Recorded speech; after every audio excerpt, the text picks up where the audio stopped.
Thank you so much to everyone who has taken the time to comment and share your feedback on my stories. Your support means the world to me. Please keep liking, commenting, and subscribing. It helps me know what you enjoy and motivates me to create more content. Stay tuned for more stories coming your way soon. Sarah stared at the empty baby formula can, tears streaming down her face as her 6-month-old daughter cried in the background. The electricity had been shut off 3 days ago, and the apartment was freezing cold in the January night. She wrapped her baby in another blanket, her hands shaking from both cold and fear. Tomorrow was payday, but it wouldn't be enough. It never was. Not since she lost her second job when the restaurant closed down. "It's okay, Lily," she whispered, even though nothing was okay. She hadn't eaten in 2 days, saving the last bit of food for her daughter. The refrigerator stood empty and silent. The cabinets contained only a single packet of crackers. The baby's cries grew louder, hungrier, more desperate. Sarah picked up her phone, the screen cracked from when she dropped it rushing to catch the bus last week. She scrolled through her contacts, pride battling with desperation. Her mother was gone. Her sister hadn't spoken to her in years. Her friends?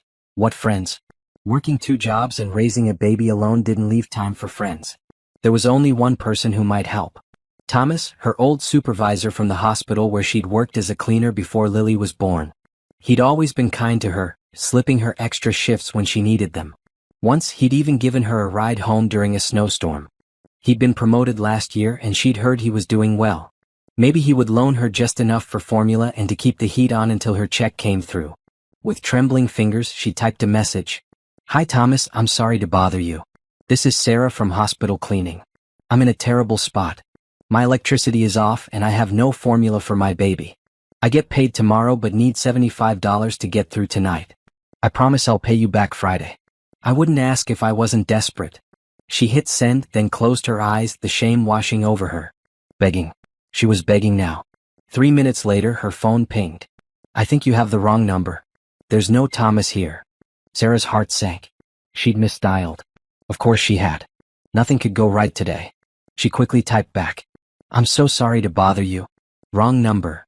She set the phone down, picked up her crying daughter, and began pacing the dark apartment, bouncing the baby gently, trying to soothe her hunger with motion. The phone pinged again. Probably the stranger telling her off for the mistake. She ignored it at first, but after the third ping she checked the screen. "Are you and your baby safe?" The question surprised her. She typed back with one hand, the other still holding Lily. "Yes, just hungry and cold." Another ping. "What formula does your baby need? What's your address?" Sarah hesitated. Giving her address to a complete stranger seemed dangerous. But what did she have to lose? Nothing worth stealing. And maybe, just maybe, "Why do you want to know?" The reply came quickly. "I want to help. I can send formula and pay your electric bill. No strings attached." Sarah stared at the message in disbelief. This had to be a joke. Or something worse. Nobody just offered help like that to strangers. Not in her experience. "Who is this?" she typed. "Someone who can help. My name is James. I promise I'm not a creep. I just want to make sure your baby has food tonight." Sarah looked at her crying daughter, then back at the phone. Desperation won. She sent her address and the formula brand. Within minutes, her phone pinged with confirmation of an order from an all-night grocery delivery service. Formula, groceries, diapers, and baby wipes would arrive in 1 hour. Another message showed a receipt for her electric bill being paid in full, including the past due amount. Sarah sank to the floor, clutching her phone and her baby, sobbing now with relief rather than despair. She didn't know who this James was or why he was helping her. But tonight her baby would eat. And tomorrow she would figure out how to thank him, and how to pay him back. An hour later, as she fed Lily the fresh formula, Sarah stared at the bags of groceries on her counter. The lights were on. The heat was running. And her phone showed one unread message. "Is everything okay now?" She typed back with one hand, "Yes. Thank you. I don't know how I'll ever repay you." The response came immediately, "No need. Just take care of your little one. Good night, Sarah." Sarah didn't know it yet, but that wrongly sent text message would change her life forever. James Parker sat in his penthouse office, staring at his phone long after sending his last message to the stranger named Sarah. Outside his floor-to-ceiling windows, the city lights twinkled like stars fallen to earth. He should be reviewing the quarterly reports for his tech company, but instead he kept thinking about the desperate mother who had accidentally texted him. He was no stranger to helping people. His charitable foundation gave away millions each year. But those were carefully vetted causes, managed by a team of professionals. This was different. This was direct. Real. A woman and her hungry baby just across town. James ran his hand through his short dark hair and stood up, walking to the window. At 41 he had more money than he could spend in 10 lifetimes. His company had revolutionized renewable energy storage, making him one of the richest men in the country. He had the penthouse, the vacation homes, the private jet.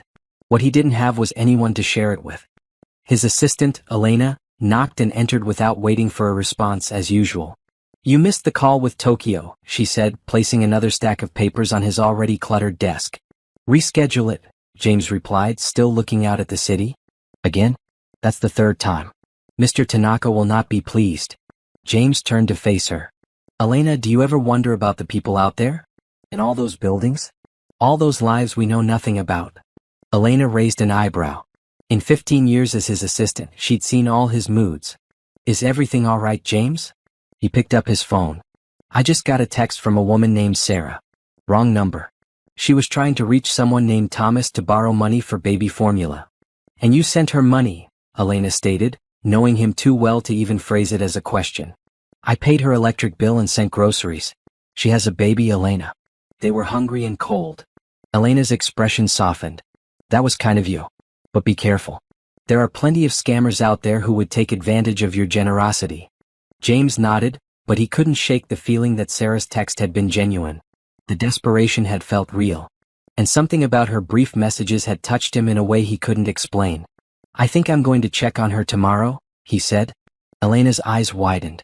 "You're not serious." "I am, actually. I want to make sure she and the baby are all right." "James, you can't just show up at a stranger's home because she accidentally texted you once." "I'm not going to just show up. I'll text her first, offer to bring some more supplies." Elena sighed. "This is highly irregular even for you. At least let me send someone from the foundation to check on her first." James shook his head. "No, this isn't foundation business. This is personal." "That's what concerns me," Elena muttered. "You don't know anything about this woman. I know she was desperate enough to ask for help but proud enough to promise to pay it back. I know she's a mother who puts her child first. And I know she's struggling." James looked back out at the city. "That's enough for now." Elena knew that tone. When James Parker made up his mind, there was no changing it. She nodded and left the office, making a mental note to quietly run a background check on this Sarah, anyway. James might be a brilliant businessman, but his soft heart sometimes overrode his common sense. After Elena left, James sat back at his desk and picked up his phone again. He found himself scrolling back through the brief exchange with Sarah. It had been years since anything had truly captured his attention like this. His days blurred together in an endless stream of meetings, decisions, and obligations. But something about that accidental text had awakened a feeling he'd almost forgotten. Curiosity. Concern. Connection. James knew it was foolish. Sarah was a stranger who had accidentally messaged him in a moment of desperation. She hadn't asked for anything beyond the initial request meant for someone else. She'd been grateful, yes, but also wary. As she should be. And yet, he couldn't stop thinking about her and her baby. Couldn't stop wondering about their story. Couldn't stop feeling like maybe, just maybe, that wrong number wasn't a mistake at all, but something else. Something like fate. James laughed at himself. Fate?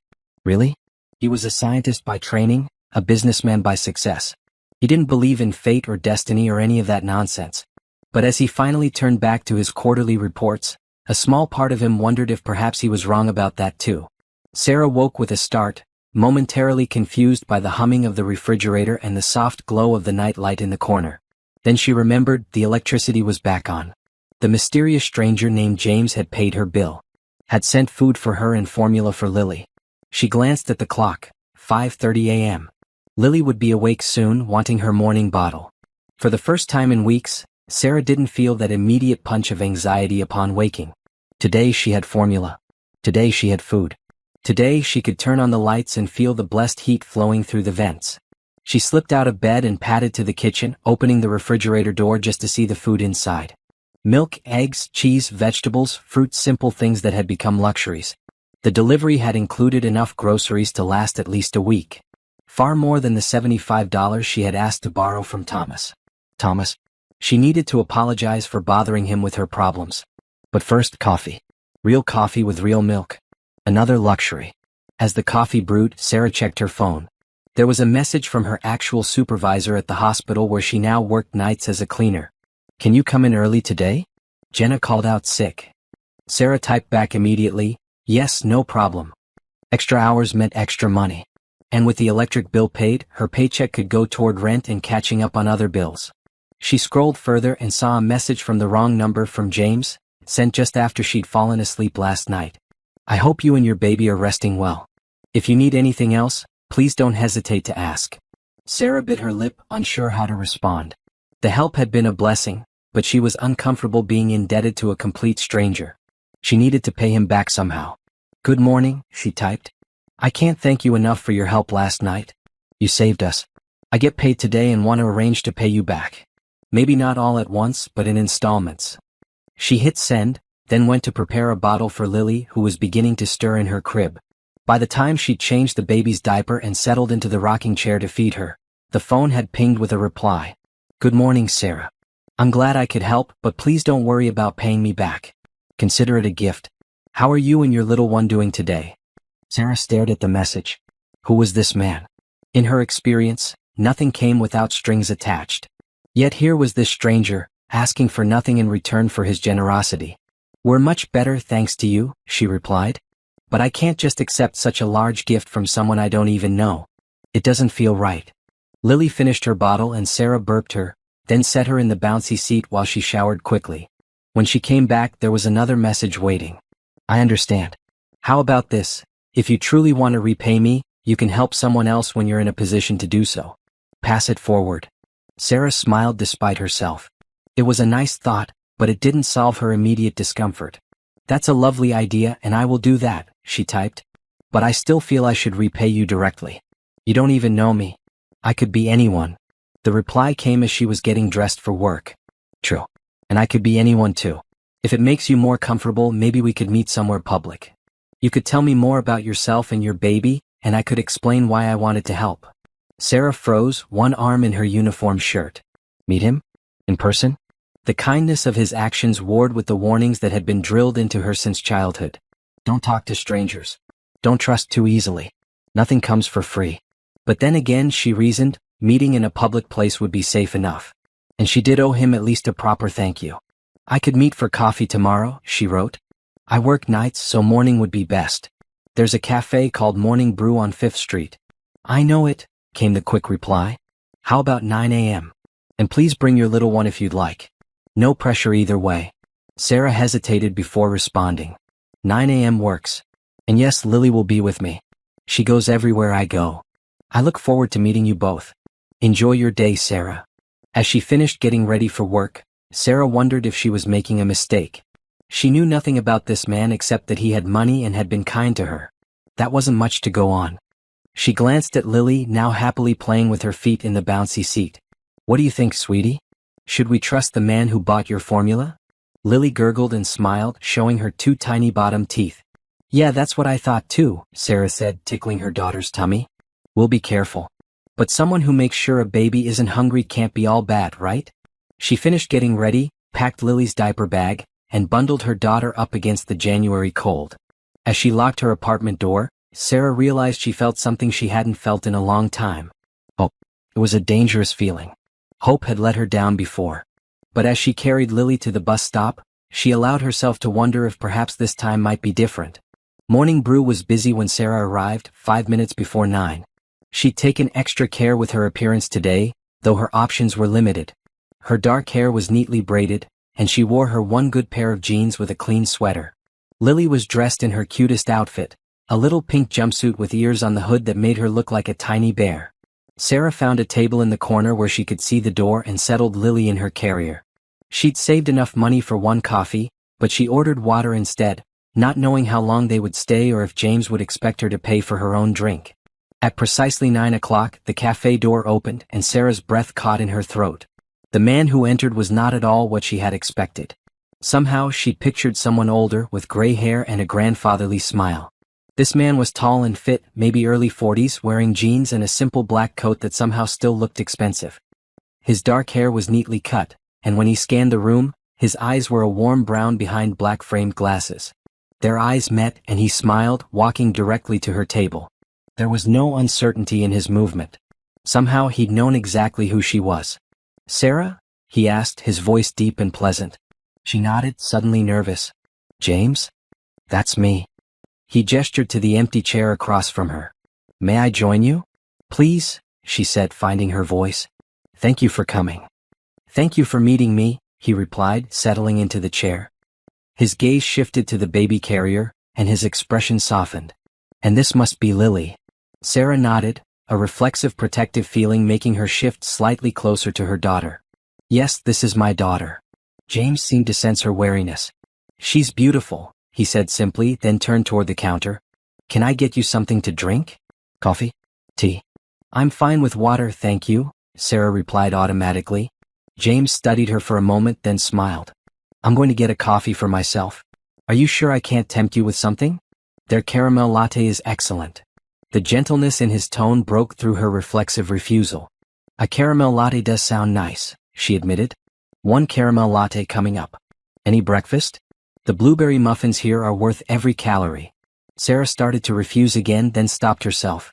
Pride had its place, but this man had already paid her electric bill and bought her groceries. A muffin was hardly worth the fuss of refusing. "A blueberry muffin would be lovely," she said. James nodded and went to the counter. Sarah took the opportunity to study him as he ordered. Everything about him spoke of money, from his perfectly fitting clothes to his effortless confidence. Yet there was nothing showy or arrogant in his manner. He chatted easily with the barista, making her laugh about something. When he returned to the table with their drinks and food, Sarah noticed he'd bought extra muffins. "I got a few for later," he explained, following her gaze. "In case Lily gets hungry or you want something for lunch." Sarah felt tears prick at her eyes and blinked them away quickly. It was such a small kindness, but somehow it affected her more than the bigger help he'd provided. The thoughtfulness of it. "Thank you," she said, taking a sip of her latte to hide the emotion in her voice. "You're welcome." James settled back in his chair. "So, Sarah, tell me about yourself." Sarah hesitated, unsure where to begin or how much to share. "There's not much to tell. I'm a single mom. I work nights cleaning at Memorial Hospital. During the day, I take online classes when Lily naps." "What are you studying?" James asked, seeming genuinely interested. "Nursing," Sarah replied. "I've always wanted to be a nurse. But it's slow going one class at a time." "That's impressive," James said. "Working nights, raising a baby alone, and still pursuing your education." Sarah shrugged, uncomfortable with the praise. "I do what I have to do. Lily deserves a good life." "And what about you? What do you deserve?" The question startled her. No one had asked her something like that in a long time. Maybe ever. I don't know," she answered honestly. "I don't really think about that." James nodded, as if her answer told him something important. "And Lily's father? Is he in the picture?" Sarah tensed. "No. He left when I told him I was pregnant." "His loss," James said simply, with no judgment in his tone. Lily chose that moment to wake up, making small fussing noises that Sarah knew would soon turn to cries if she didn't act quickly. She reached for the diaper bag, but James was already standing. "May I hold her while you get what you need?" he asked. Sarah hesitated only briefly before nodding. James carefully lifted Lily from her carrier, supporting her head with practiced ease. Sarah watched in surprise as he gently bounced the baby, speaking to her in soft tones. "Hello there, Miss Lily. Did you have a good nap? Your mom and I are just having a chat." "Yes, we are." Lily stared up at him with wide eyes, then broke into a gummy smile that made Sarah's heart turn over. Her daughter was not usually so quick to warm up to strangers. "You're good with babies," Sarah observed as she prepared a bottle. James smiled ruefully. "I have nieces and nephews. They've taught me a thing or two." When the bottle was ready, he handed Lily back to Sarah, who settled into feeding her daughter. "Now it's your turn," Sarah said. "Tell me about yourself. And why you helped us." James took a sip of his coffee. "I'm the CEO of Parker Renewable Technologies. We develop and manufacture energy storage solutions, batteries, essentially, but more efficient and environmentally friendly than traditional ones." Sarah stared at him. Parker Renewable Technologies was a massive company. She'd seen their logo on buildings downtown. You're that James Parker?" He nodded, looking slightly embarrassed. "Guilty as charged. But you're?" Sarah couldn't find the words. "Rich?" James supplied with a small smile. "Yes, I am. Very. Which is why helping you with groceries and an electric bill was not a hardship for me. But why? Sarah persisted. You must get people asking for money all the time. I do, James agreed. But you weren't asking me. You were asking someone named Thomas, who you obviously knew and trusted enough to reach out to when you were in trouble. And you promised to pay him back. That told me a lot about your character. Sarah felt her cheeks warm. Still, most people would have just ignored a wrong number text. James was quiet for a moment, watching as Lily drank her formula. Can I tell you something, Sarah? She nodded. The night you texted me, I was sitting alone in my office looking out at the city and feeling disconnected from everything and everyone. I have more money than I'll ever need, but sometimes I wonder what it's all for. And then your message came through and suddenly I had a purpose. A simple, direct way to help someone. Felt real. More real than anything that had happened to me in a long time. His honesty took Sarah by surprise. This wasn't what she'd expected at all. So you see, James continued, you actually helped me too. You reminded me that there are real people out there with real problems that I can actually help solve. Not just by writing checks to foundations, but by direct human connection. Sarah didn't know what to say to that. The idea that she had somehow helped this billionaire seemed absurd. And yet, the sincerity in his eyes was unmistakable. Lily finished her bottle, and Sarah lifted her to her shoulder to burp her, using the moment to gather her thoughts. I still want to pay you back, she said finally. Maybe not with money right away, but somehow. James considered this. How about this, have dinner with me sometime? Just as friends, he added quickly, seeing her expression. I'd like to hear more about your nursing studies. Maybe I can help with that too. Sarah's pride bristled instinctively, but she forced herself to consider his offer objectively. James Parker could probably open doors for her career that would otherwise remain firmly closed. And he seemed genuinely kind, with no ulterior motives she could detect. Just as friends, she clarified. Absolutely, James confirmed. No pressure, no expectations. Sarah looked down at Lily, now contentedly playing with a strand of her mother's hair. Then she looked back at James, this strange, kind billionaire who had entered their lives through a simple wrong number. Okay, she said. Dinner as friends. James smiled, and Sarah was struck by how it transformed his face from merely handsome to something much more appealing. Great, he said. It's a date. I mean, not a date. A friend date. His sudden awkwardness made Sarah laugh, easing the tension she hadn't realized she'd been holding. Maybe, just maybe, this bizarre situation wasn't as dangerous as she'd feared. Maybe it was the beginning of something good. 3 weeks after their first meeting at the cafe, Sarah found herself becoming more comfortable with James's presence in her life. They had shared 2 more friend dates, once for dinner at a casual restaurant where he hadn't batted an eye when she'd brought Lily along, and once for a walk in the park on Sarah's day off. Both times, James had been unfailingly kind, interested in her life and thoughts, and respectful of her boundaries. Tonight, they were having dinner at her apartment, her suggestion, despite her initial embarrassment about the shabby one-bedroom unit. James had accepted without hesitation, bringing a bag of groceries despite her protests that she wanted to cook for him. It's just pasta, Sarah said, stirring the simple sauce she'd made. It smells amazing, James replied, sitting on the floor of the living room where he was building a tower of blocks for Lily to knock down. Each time the blocks tumbled, Lily would giggle and clap her hands, and James would patiently rebuild the tower. Sarah watched them from the kitchen. Lily had taken to James immediately, which both warmed and worried Sarah's heart. She didn't want her daughter getting attached to someone who might not stay in their lives. But watching them play together, it was hard to maintain that worry. James seemed genuinely delighted by Lily's company, never checking his phone or appearing bored with baby games. Dinner's ready, Sarah announced, setting 2 plates on her small table. She'd already fed Lily, who was now happily occupied with her blocks. James joined her at the table, waiting until she was seated before sitting down himself. It was a small courtesy, but one that Sarah noticed and appreciated. This looks wonderful, he said, twirling pasta onto his fork. Thank you for cooking. It's the least I could do after everything you've done for us, Sarah replied. James took a bite and made an appreciative sound. This is delicious. Sarah smiled, pleased by his enjoyment. My grandmother's recipe. She taught me to cook when I was little. They ate in comfortable silence for a few minutes, with Sarah occasionally glancing over to check on Lily, who was contentedly playing with her toys in the living room just a few feet away. Sarah, James said after a while, setting down his fork. I wanted to talk to you about something. Something in his tone made Sarah tense. What is it? I've been thinking about your nursing education, he began carefully. You mentioned it's taking a long time because you can only afford one class at a time. Sarah nodded warily. That's right. I'd like to help with that, James said. I've set up a scholarship fund through my foundation. It's designed for single parents pursuing healthcare careers. Sarah's fork clattered against her plate. You created a scholarship, for me? Not just for you, James clarified quickly.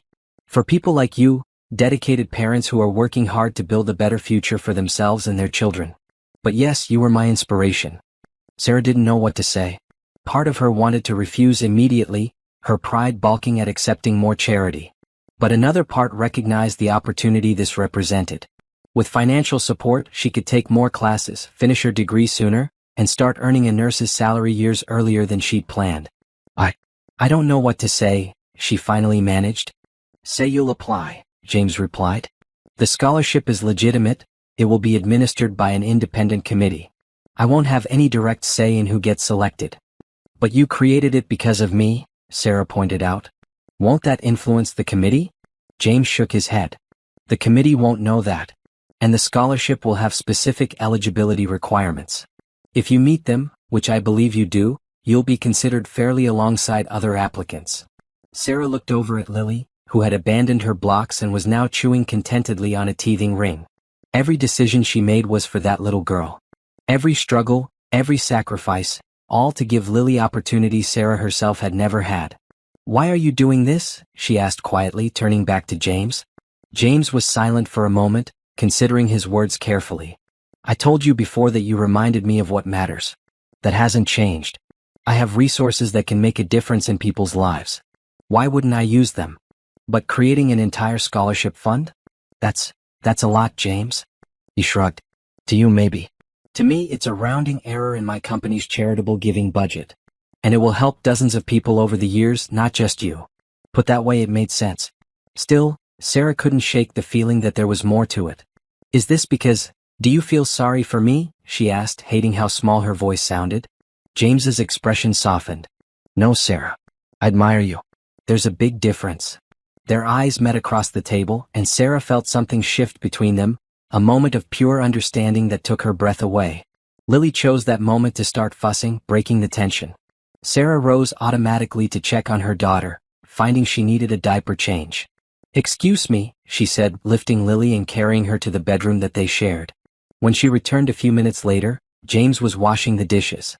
You don't have to do that, she protested. I know, he replied simply, continuing to rinse the plates. But I want to. Sarah placed Lily in her playpen with some toys and joined James at the sink, picking up a dish towel to dry. About the scholarship, she said finally. I'll think about it. James nodded, handing her a clean plate. That's all I ask. They finished the dishes in companionable silence, then moved to the living room where Lily was beginning to yawn. It's past her bedtime, Sarah explained, lifting her daughter from the playpen. I should put her down. James nodded. I should probably head out anyway. Early meeting tomorrow. Thank you for coming, Sarah said, suddenly shy. And for everything. Thank you for dinner, James replied, his warm brown eyes crinkling at the corners. It was wonderful. He leaned down and gently touched Lily's head. Good night, little one. Sweet dreams. Lily gave him a sleepy smile, then nestled against her mother's shoulder. Sarah walked James to the door, balancing Lily on her hip. At the threshold, James paused. The scholarship application will be available next week, he said. No pressure, but I hope you'll consider it. I will, Sarah promised, and she meant it. After he left, Sarah went through Lily's bedtime routine on autopilot, her mind still processing the evening. As she laid her now sleeping daughter in the crib, she allowed herself to imagine a different future, one where she didn't have to work nights cleaning hospital rooms, where she could afford a bigger apartment in a better neighborhood, where she could buy Lily new clothes instead of second-hand ones. A future where she was Nurse Sarah, respected and well-paid. It was a beautiful dream. And for the first time, it felt like it might actually be possible. 2 months later, Sarah's life had transformed in ways she could never have imagined. She had applied for and received the Parker Foundation Scholarship for Healthcare Excellence, which not only covered her tuition but also provided a stipend that allowed her to reduce her work hours and take more classes.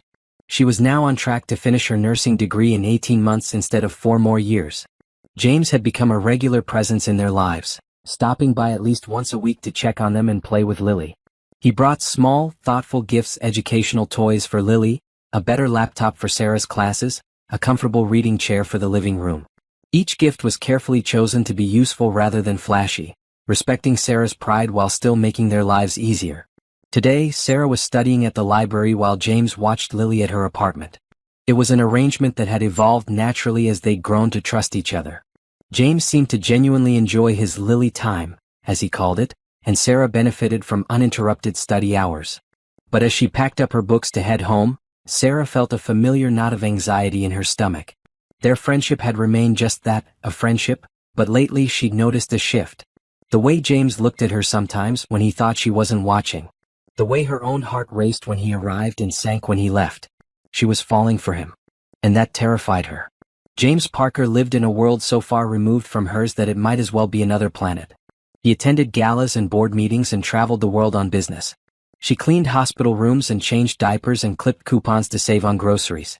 Even with the scholarship, the gulf between them was enormous. And then there was the matter of gratitude. How could she separate her growing feelings from her appreciation for all he'd done? How could she be sure that what she felt was real and not just thankfulness mixed with admiration? The bus ride home gave her too much time to think, to worry, to second-guess herself. By the time she reached her stop, Sarah had resolved to maintain careful boundaries. James had promised friendship, and friendship was what she would give him. Nothing more, nothing less. She opened her apartment door to find James sitting on the floor, reading a picture book to Lily. Her daughter was curled in his lap, utterly content, occasionally patting the colorful pages with her small hands. The sight made Sarah's heart contract painfully. And the caterpillar was still hungry, James read in an animated voice, completely absorbed in the story. He hadn't even noticed Sarah's arrival. So he ate through one slice of salami, James continued, turning the page carefully. Sarah stood quietly in the doorway, unwilling to break the spell of the moment. Watching James with Lily felt so right, so natural that it scared her. "We're home," she finally said, setting her backpack down. James looked up, his face breaking into a warm smile. "Hey, how was studying?" "Productive," Sarah replied, hanging up her coat. "How was Lily?" "Perfect as always," James said, closing the book as Lily scrambled off his lap and toddled toward her mother. "We played, had lunch, and now we're catching up on our literature." Sarah scooped up her daughter, breathing in her baby powder scent. "Thank you for watching her." "Anytime," James said, rising from the floor with a slight grimace. "Though I'm discovering muscles I didn't know I had. Turns out chasing a toddler is better than any gym workout." Sarah laughed. "Try doing it every day." "I wouldn't mind that," James said quietly. The words hung in the air between them, weighted with meaning that Sarah wasn't ready to acknowledge. "I should get dinner started," she said quickly, carrying Lily to the kitchen. "Actually," James said, following her, "I wanted to talk to you about something." Sarah's heart stuttered. "Oh. My sister's wedding is next weekend," he said. "I was hoping you and Lily might come with me." Sarah nearly dropped the sippy cup she was filling. "Your sister's wedding?" "James, that's a family event."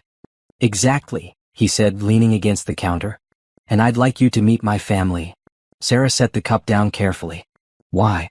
James ran a hand through his hair, a gesture she'd come to recognize as a sign of nervousness. "Because you and Lily are important to me. And I think my family would love you both." "As friends?" Sarah clarified, needing to hear him say it. James hesitated. "Sarah, I think we both know it's become more than that. At least for me." There it was, the word she'd both longed for and dreaded. "James?" she began, but he held up a hand. "You don't have to say anything now. Just think about coming to the wedding. No pressure, I promise." Before Sarah could respond, her phone rang. She glanced at the screen. Memorial Hospital. Probably calling to see if she could cover a shift. "I should take this," she said. James nodded. "I'll get going. Just think about it, okay?" After he left, Sarah collapsed onto the couch, her mind swirling. The wedding invitation wasn't just about a social event, it was about taking their relationship public, introducing her to his world. It was a step she wasn't sure she was ready to take. Her phone buzzed with a text from James. "No pressure about the wedding. But if you do come, there's a special surprise I think you'll like." Sarah stared at the message, wondering what surprise James could possibly have planned, and whether she was brave enough to find out. The ballroom of the Grand Plaza Hotel glittered with thousands of tiny lights, transforming the space into a winter wonderland for the April wedding. Sarah stood just inside the entrance, Lily balanced on her hip, feeling terribly out of place despite the new dress James had insisted on buying her. "You came," James said, appearing beside her with 2 flutes of champagne. He looked devastatingly handsome in his tuxedo, his dark hair neatly combed, his smile radiant. "I almost didn't," Sarah admitted, accepting a glass with her free hand. "I'm glad you did," James replied, gently touching Lily's cheek. The little girl was dressed in a puffy pink dress with tiny flowers, her dark curls held back by a matching headband. "You both look beautiful." Sarah flushed. After much internal debate, she had accepted James's offer to help with outfits for the wedding. The midnight blue gown she wore was more elegant than anything she'd ever owned, the material soft and flowing around her. "Your family is going to think I'm your charity case," she murmured, taking a small sip of champagne. James frowned. "No, they won't. They know how much you mean to me." Before Sarah could respond, a striking woman in her 60s approached them, her silver hair elegantly styled, her posture regal. "James, darling, is this the Sarah I've heard so much about?" she asked, her gaze warm as it took in Sarah and Lily. "Mom, this is Sarah Johnson and her daughter Lily," James said, his voice filled with unmistakable pride. "Sarah, this is my mother, Eleanor Parker." "It's lovely to meet you, Mrs. Parker," Sarah said, suddenly aware of her cheap manicure and drugstore makeup. "Please call me Eleanor," the older woman insisted, reaching out to touch Lily's hand. "And who is this precious little one?" "This is Lily," Sarah replied, surprised by the genuine warmth in Eleanor's eyes. "She's just turned 1. "She's absolutely beautiful," Eleanor said. "She has your eyes." Sarah smiled, relaxing slightly. "Thank you. James has told us so much about both of you," Eleanor continued. "I'm so pleased you could join us today." Before Sarah could respond, a distinguished man appeared at Eleanor's side. "Is this the famous Sarah?" he asked, his voice a deeper version of James's. "Dad, this is Sarah and Lily," James said. "Sarah, my father, Richard Parker." "Welcome to the family circus," Richard said with a wink, shaking Sarah's hand. "Don't let all this intimidate you. We're just regular people who happen to stumble into more money than we know what to do with." Sarah couldn't help but laugh at his candor. "It's nice to meet you, Mr. Parker." "Richard, please." "Mr. Parker makes me look for my grandfather." The easy manner of James's parents began to ease Sarah's anxiety. They chatted for a few minutes before the bride-to-be swept over, resplendent in her wedding gown. "Sarah," she exclaimed as if greeting an old friend. "I'm Catherine, James's sister. I'm so glad you came. James hasn't shut up about you and this little cutie for months." Sarah blinked in surprise. "Months?" Catherine laughed. "Oh yes, ever since you texted him by mistake." It was all Sarah this and Lily that at every family dinner. Sarah glanced at James, who looked slightly embarrassed. "Exaggerating as usual, Kath," he muttered. "I am not," Catherine protested. "Mom, didn't James talk about Sarah at Christmas?" "He certainly did," Eleanor confirmed with a smile. "And New Year's. And at your engagement party." Sarah felt a rush of conflicting emotions. James had been talking about her to his family all this time? Even before they'd properly met? "Oh, look at the time," James said suddenly. "Catherine, shouldn't you be lining up for the ceremony?" Catherine laughed. "Subtle brother dear. Yes, I should." She turned to Sarah. "Promise you'll save me a dance later?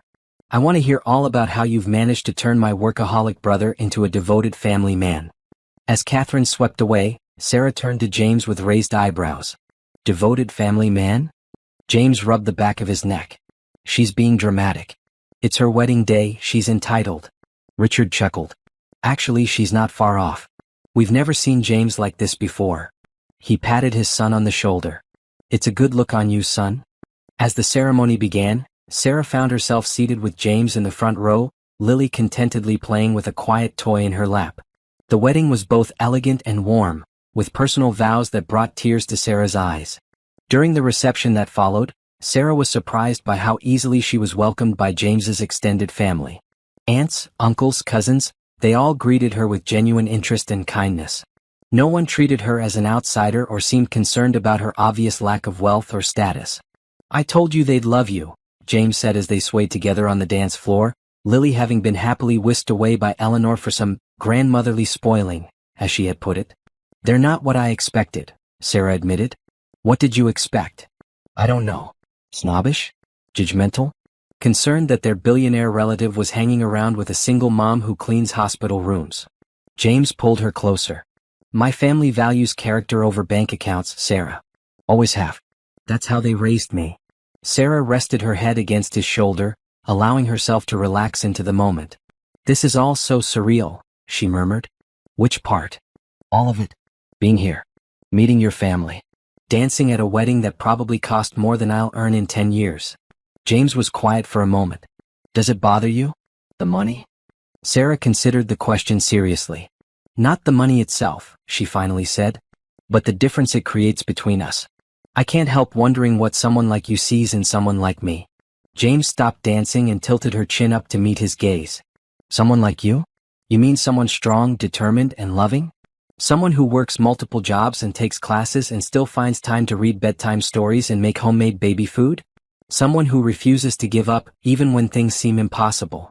Sarah's eyes filled with tears. James? The question isn't what I see in you, Sarah. It's whether you can see yourself the way I do. Before she could respond, Eleanor appeared with a sleepy Lily. I think someone's ready for a nap, she said, handing the baby to Sarah. I should take her to the hotel room, Sarah said, grateful for the interruption. James's words had touched something deep inside her, something she wasn't ready to examine too closely. I'll come with you, James offered. No, stay and enjoy your sister's wedding, Sarah insisted. We'll be fine. Eleanor touched her arm. Sarah, before you go, I wanted to tell you something. In all the years since James founded his company, I've never seen him as happy as he's been these past few months. Whatever you and that precious little girl are doing, please don't stop. Sarah didn't know how to respond to such a heartfelt statement. Thank you, she managed. As she carried Lily toward the exit, James caught up with them. Wait, he said. I wanted to give you the surprise I mentioned. Sarah turned. Now, James confirmed, reaching into his pocket.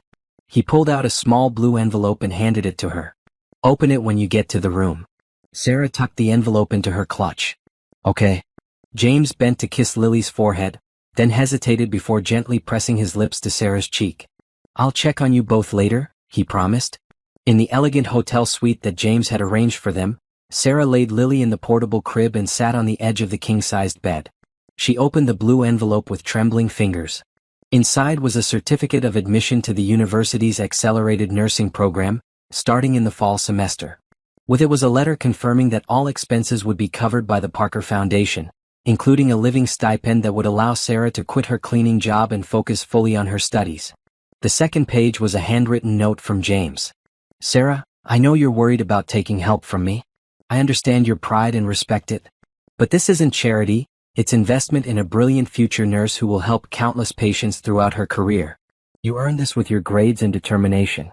All I did was make it possible for you to accept it without worrying about Lily or bills. There are no strings attached.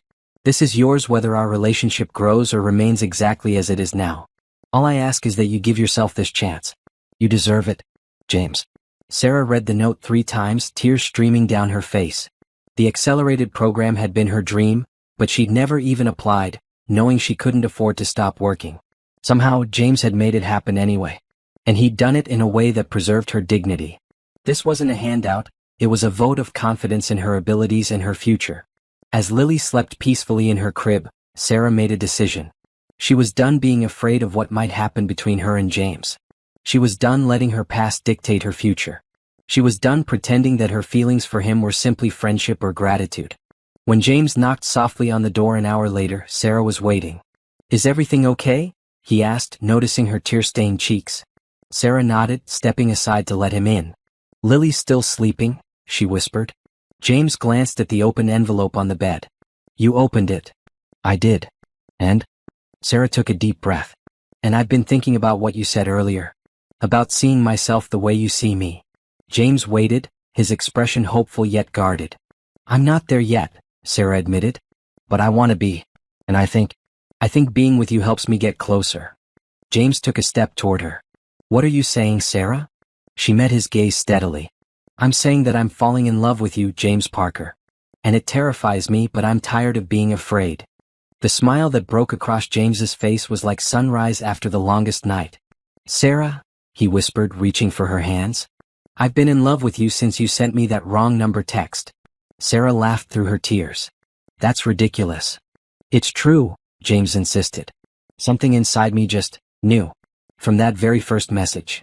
That's not how love works, Sarah protested. Maybe not usually, James agreed. But sometimes, rarely, a connection happens that defies explanation. He squeezed her hands gently. I know it sounds crazy. I thought it was crazy too. But the more I got to know you, the more certain I became. Sarah shook her head in wonder. Of all the wrong numbers in the world. You found mine, James finished, pulling her closer. Or maybe it found you. When their lips finally met, Sarah knew he was right. Some connections did defy explanation. And this one, improbable as it was, felt like coming home. The August heat pressed against the windows of Sarah's new apartment, but inside, the air conditioning kept the space comfortably cool. Lily toddled across the hardwood floors, exploring the unfamiliar rooms with delighted curiosity. What do you think? James asked, setting down the last box from Sarah's old place. Sarah turned slowly, taking in the spacious living room with its tall windows and the open kitchen beyond. The apartment was on the 5th floor of a secure building near the university, with 2 bedrooms, a study, and even a small balcony overlooking a tree-lined street. It's perfect, she said. But are you sure about this? The rent must be. Sarah, James interrupted gently. We've been over this. The scholarship stipend covers housing. This apartment is within that budget. Sarah raised an eyebrow skeptically. Really? Well, James admitted with a small smile, the foundation might have adjusted the housing allowance to reflect current market conditions. But there's nothing unusual about that. Sarah shook her head, but she was smiling. Over the past 4 months, she had learned to accept James's help with more grace, understanding that his generosity came from love, not pity. And she'd learned to trust that he respected her enough to be honest about the limits. In that case, thank you, she said, wrapping her arms around his waist. It's a wonderful place for Lily and me to start our new chapter. James kissed the top of her head. Speaking of new chapters, he said, there's something I've been wanting to talk to you about. Sarah looked up at him. That sounds serious. It is, James agreed. He guided her to the couch, calling to Lily, who immediately ran to climb into his lap. Once they were all settled, he continued. You know, I've been thinking about making some changes at the company. Sarah nodded. James had been discussing his desire to step back from day-to-day operations to focus on research and development, his true passion. Well, I've finally done it, he said. I've named Elena as the new CEO. The board approved it yesterday. Sarah's eyes widened. James, that's huge. How do you feel? Relieved, he admitted. And excited. I'll still be chairman, but now I can focus on innovation instead of quarterly earnings reports and shareholder meetings. I'm so happy for you, Sarah said, squeezing his hand. There's more, James continued. With my new role, I'll have a more flexible schedule. Which means... He paused, suddenly looking nervous. Which means what? Sarah prompted. James took a deep breath. Which means I've been thinking about us. About our future. Sarah's heart began to race. They had been officially dating for 4 months now, though their relationship had been building for much longer. Still, they had been careful to take things slowly, mindful of Lily and the many adjustments in Sarah's life. James, she began, but he shook his head. Let me get this out before I lose my nerve, he said. He shifted Lily to his other knee and reached into his pocket. Sarah Johnson, you and this little munchkin have changed my life in ways I never imagined possible. You've shown me what really matters. You've made me happier than I've ever been. He pulled out a small velvet box and Sarah's breath caught in her throat. I'm not proposing, James said quickly. Not exactly. Not yet. Sarah blinked in confusion. You're not. James opened the box, revealing not an engagement ring but a key. This is a key to my house, he explained. I want you and Lily to move in with me. Not right away, he added hastily. I know you need to start school first, get settled. But whenever you're ready. James, Sarah whispered, overwhelmed. I want us to be a family, he continued, words tumbling out now. I want to wake up with you every morning and help Lily learn to swim in the pool and plant a garden together and everything, Sarah. I want everything with you. Lily, sensing the emotional moment, patted James's face with her small hand. Dada? She said questioningly. The room went still. It was the first time Lily had ever called James that. Sarah looked at her daughter in surprise. Lily, what did you say? Dada, Lily repeated more confidently, pointing at James's face. James's eyes filled with tears. Sarah, She's never said that before, Sarah explained, her own eyes welling up. She's never called anyone that. James swallowed hard. Is it okay? Sarah considered the question seriously. Lily's biological father had never so much as met her, let alone loved her. James, on the other hand, had been a constant, loving presence in her life for months now. Yes, she decided. It's more than okay. It's right. James pressed a kiss to Lily's curls, his expression a mix of joy and wonder. Then he turned back to Sarah. So what do you think? About moving in together? Sarah looked at the key, then at James and Lily together on the couch. The image fulfilled a dream she'd never dared to have, a true family, built on love and trust and mutual respect. I think, she said slowly, that I'd like to finish my first semester before making any big changes. But after that, yes, James. I want us to be a family too. James's face broke into a radiant smile. Really? Really? Sarah confirmed. But I have one condition. Anything, James promised. When the time comes for you to properly propose, Sarah said, taking the key from the box. No big public gestures, okay? Just us. Just family. James nodded, understanding exactly what she meant. Just us, he agreed. Always. 6 months later, Sarah sat in the garden of James's now their home, watching as Lily chased butterflies across the winter-brown lawn. Despite the chilly February air, the sun was warm enough for a brief outdoor playtime, and Lily never missed an opportunity to explore. The past months had been a whirlwind of changes. Sarah had completed her first semester of nursing school with straight A's, an achievement that had made her burst with pride. She and Lily had moved into James's house just before Christmas, transforming the elegant but somewhat sterile mansion into a real home filled with laughter and toys and the occasional spilled juice. James had taken to fatherhood with an enthusiasm that touched Sarah deeply. He built a swing set in the backyard, read bedtime stories with different voices for each character, and never complained when Lily's toys migrated from her playroom into his home office. They were happy. Truly deeply happy. And yet, something had been bothering Sarah lately, a feeling that there was still a piece of their story she didn't understand. Penny for your thoughts, James said, settling beside her on the garden bench. He handed her a mug of hot chocolate, keeping one for himself. Sarah accepted the drink gratefully. I've been thinking about the day we met. Which day? James asked with a smile. The text message, the coffee shop, or the night you nearly pepper-sprayed me when I surprised you with dinner? Sarah laughed. I did not nearly pepper-spray you. And it's not my fault you didn't warn me you were coming over. I wanted it to be a surprise, James protested. How was I to know you keep mace in your purse? Single mom in the city, Sarah reminded him. But actually, I was thinking about the text message. James sipped his hot chocolate. What about it? Sarah hesitated. Something Catherine said at the wedding has been bothering me. She mentioned that you talked about me at Christmas, but we hadn't even met in person then. James suddenly became very interested in watching Lily chase a particularly elusive butterfly. James, Sarah pressed. What aren't you telling me? He sighed, setting his mug down on the bench between them. I knew who you were, he admitted quietly. Before you texted me. Sarah stared at him. What do you mean? James ran a hand through his hair, a gesture she now recognized as a sign of nervousness. Remember how I told you that I funded a research lab at Memorial Hospital? Sarah nodded slowly. Well, last October I was there for a tour of the new facility. It was late after hours. You were cleaning one of the labs. Recognition dawned on Sarah's face. I remember that night. A group of men in suits came through. I had to wait in the hallway while they inspected the lab I was supposed to clean. James nodded. That was us. While we were in there, you got a phone call. I couldn't help overhearing. You were talking to your babysitter, explaining that you'd be late because you'd picked up an extra shift. Sarah remembered the call. Her regular sitter had been threatening to quit because Sarah was consistently late due to her erratic work schedule. You were so apologetic, James continued. And you promised to bring formula when you got home. Then when we finally left the lab, you were still in the hallway, looking so tired but immediately getting back to work. He shook his head. I couldn't stop thinking about you. Sarah frowned. So when I texted you, I recognized your name, James admitted. And I took the opportunity to help without revealing that I'd been, well, thinking about you for months. That's... Sarah struggled to find the right word. Creepy? Stalkerish?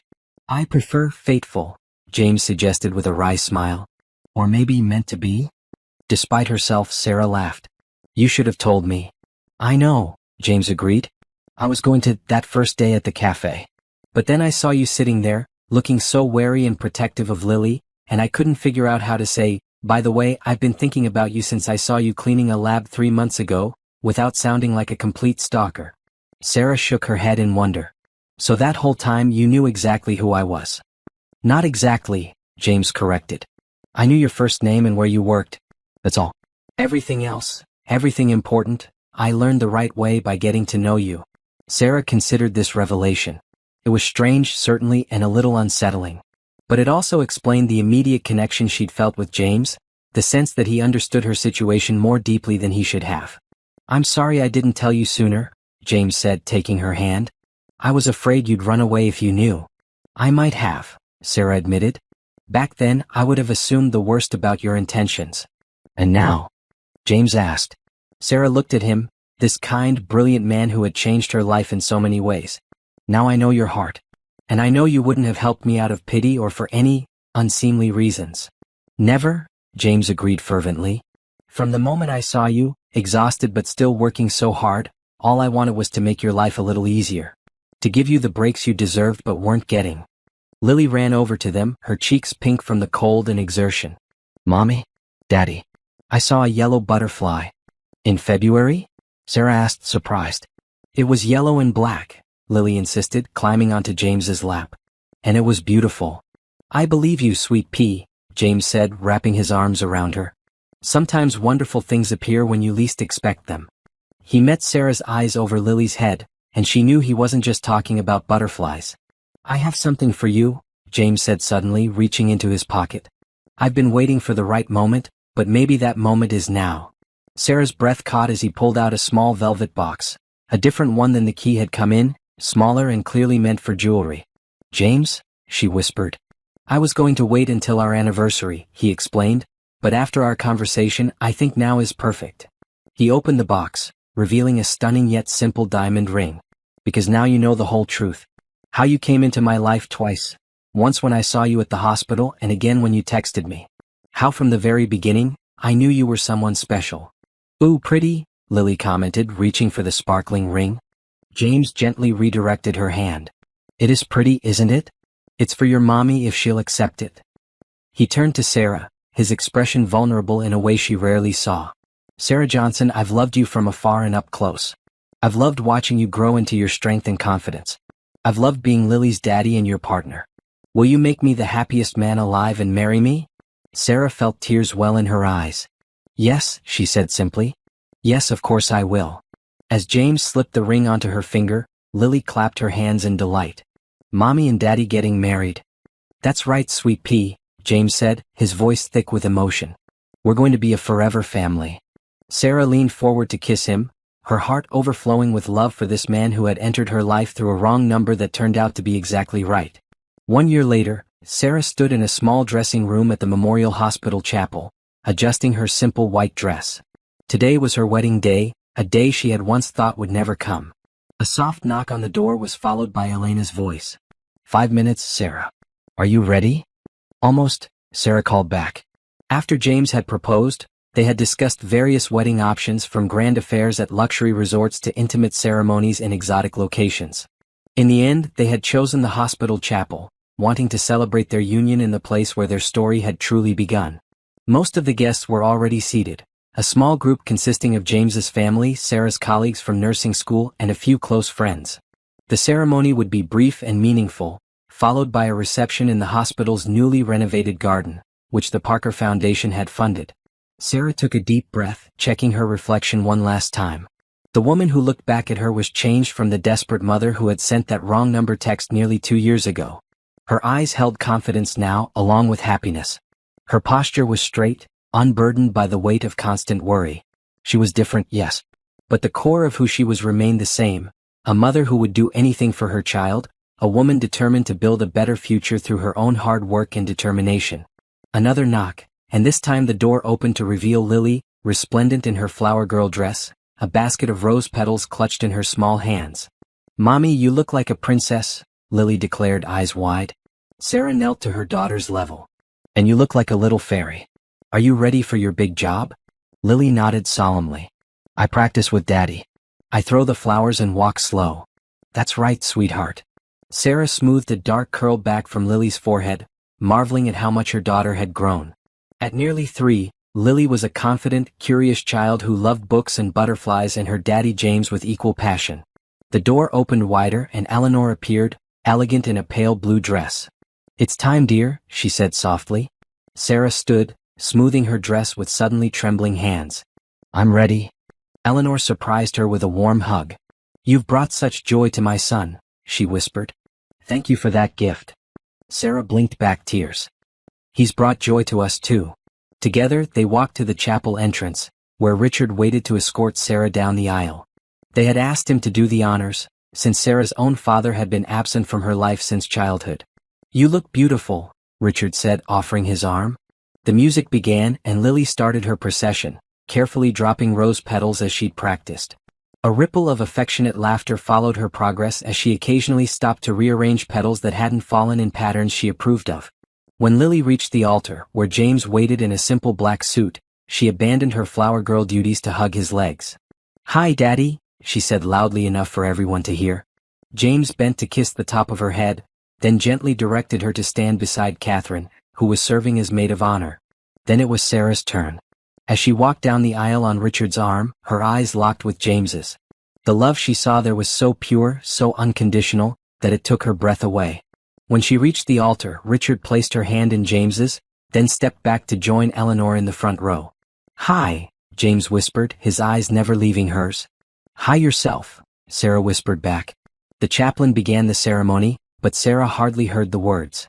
She was too caught up in the miracle of the moment, in the incredible journey that had brought her from that desperate night without electricity to this day filled with light and love. When it came time for their vows, James went first, his voice steady and sure. "Sarah, when you texted me that night asking for help, you thought it was a mistake. I knew better. It was the universe bringing together two people who needed each other in ways neither of us understood yet. You've taught me what really matters in life. You've shown me that true wealth has nothing to do with money and everything to do with love. I promise to spend the rest of my life trying to be worthy of the gift you've given me, the gift of you and Lily and our family." Sarah blinked back tears as she began her own vows. "James, I spent so long believing that I had to do everything alone. That asking for help was a weakness. That I couldn't trust anyone but myself. You changed that. Not by throwing money at my problems, though that help was appreciated," she added with a small smile, earning a chuckle from the guests. "But by showing me what real partnership looks like. By respecting my pride while gently teaching me that it's okay to lean on someone who loves you. I promise to keep building our life together, to raise our daughter with love and kindness, and to never forget that sometimes, the wrong number turns out to be exactly the right one." They exchanged rings, simple platinum bands that matched the elegant simplicity of Sarah's engagement ring. And when the chaplain pronounced them husband and wife, James pulled Sarah into a kiss that promised a lifetime of love and partnership. At the reception afterward, as James twirled Lily around the dance floor while Sarah chatted with her former supervisor Thomas, who had been delighted to learn he'd played an unwitting role in their love story, Sarah felt a sense of completion she'd never experienced before. Her journey wasn't over. In fact, in many ways, it was just beginning. She would graduate from nursing school in a few months. She and James were discussing having another child. Lily was growing and changing every day. But the desperate uncertainty that had marked so much of her life was gone, replaced by a quiet confidence in the future. Later, as she and James shared their first dance as husband and wife, he leaned down to whisper in her ear. "Happy, Mrs. Parker?" Sarah smiled up at him. "Very happy, Mr. Parker. And grateful." "For what?" James asked, guiding her in a gentle turn. "For wrong numbers. For second chances. For you." James pulled her closer. "I was thinking we should frame that text message. Put it somewhere in our home to remember how it all began." Sarah laughed. "You still have it?" "Of course I do. I saved every message between us. From that very first desperate plea to Thomas, to the moment you agreed to meet me for coffee." "You big softy," Sarah teased, but her eyes were tender. As they danced, Sarah caught sight of Lily, now fast asleep in Eleanor's lap. Her daughter's face was peaceful, secure in the knowledge that she was loved and protected. It was all Sarah had ever wanted for her. That night, after they'd put Lily to bed in their hotel suite and were finally alone, James wrapped his arms around Sarah from behind as they stood on the balcony overlooking the city lights. "Do you ever think about how different our lives would be if you dialed the right number that night?" he asked quietly. Sarah turned in his arms to face him. Sometimes. Thomas would have loaned me the money for formula, I'm sure. But I'd still be cleaning rooms at night, taking one class at a time, struggling to make ends meet. And I'd still be that lonely man in the penthouse, surrounded by wealth but missing what really matters, James added. Sarah reached up to touch his face. I think the universe knew what it was doing when it crossed our wires. Best wrong number ever, James murmured, bending to kiss her. As their lips met, Sarah silently thanked whatever twist of fate had caused her finger to hit the wrong digit that desperate night. One small mistake had led to this perfect moment, to a life filled with love, security, and promise. It wasn't a fairy tale ending. It was better. It was real. And it all began with a text message sent to the wrong number that turned out to be exactly the right one.